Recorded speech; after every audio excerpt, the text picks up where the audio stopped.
Hello Year 11. As promised, here is a quick run through of what was a fairly tricky Dr. Frost mathematics question.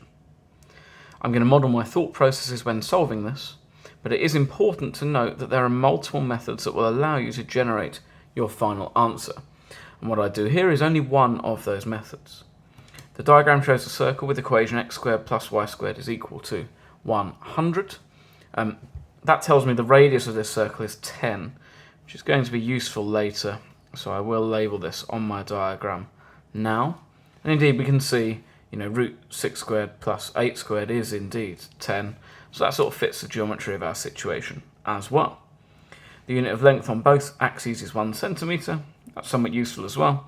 The circle intersects the positive y-axis at point A. And the point C on the circle has coordinates 6, -8. Straight lines AB and CB are tangents to the circle. So the first thing we will note here then is that these two are the same length.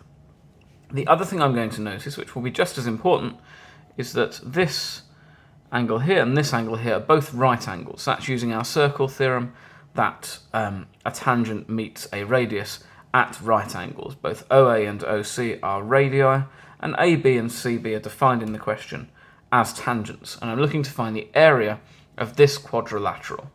Now, there are lots of ways to do this. We note that the shape is a kite, for example, which would allow us to solve this. But actually, I'm just going to split very simply into two right-angled triangles, because if I can find the area of one right-angled triangle, I can just double it by symmetry to get the area of the overall quadrilateral. And indeed, this is looking pretty good for me because I already know the height of my right-angled triangles. I just need to find this length here. That's really my only task here. Now, to simplify this situation, I'm going to give B the coordinates x, 10. I know it's at 10 because my radius is 10, so A is at 10. And then this radius going up the y-axis is perpendicular to AB. And therefore this distance here is x. So I'm looking, therefore, to find x.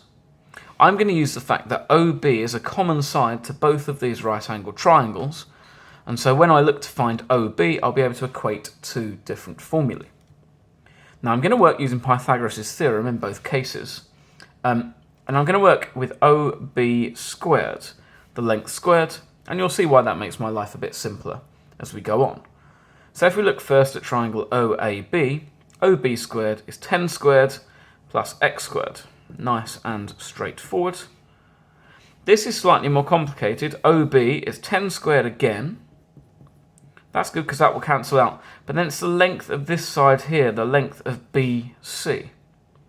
Now, in order to find the length of BC, I need to construct another right-angled triangle between C and B.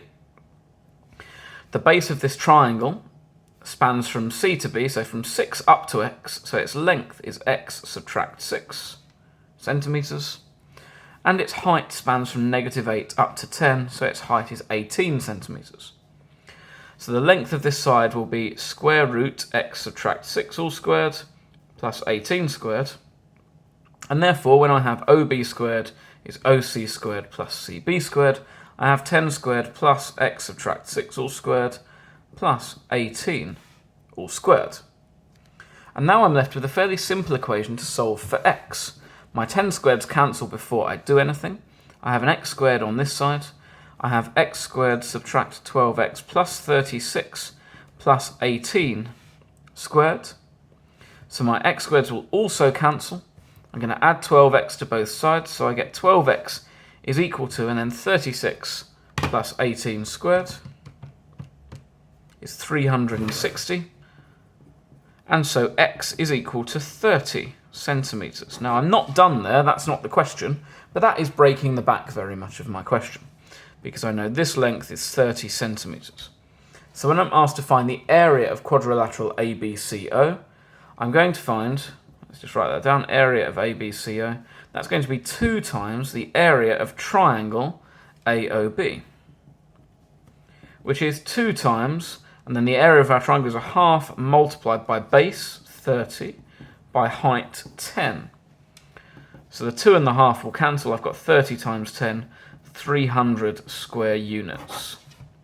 Now, as I say, That's not the only way to solve this question. It may not even be the quickest, but that's how in an exam I systematically break down, annotating my diagram, finding the lengths that I need, what is a very complex question, into a series of much simpler steps. I hope that was useful. Please do ask any questions if that doesn't make sense. Have a good day.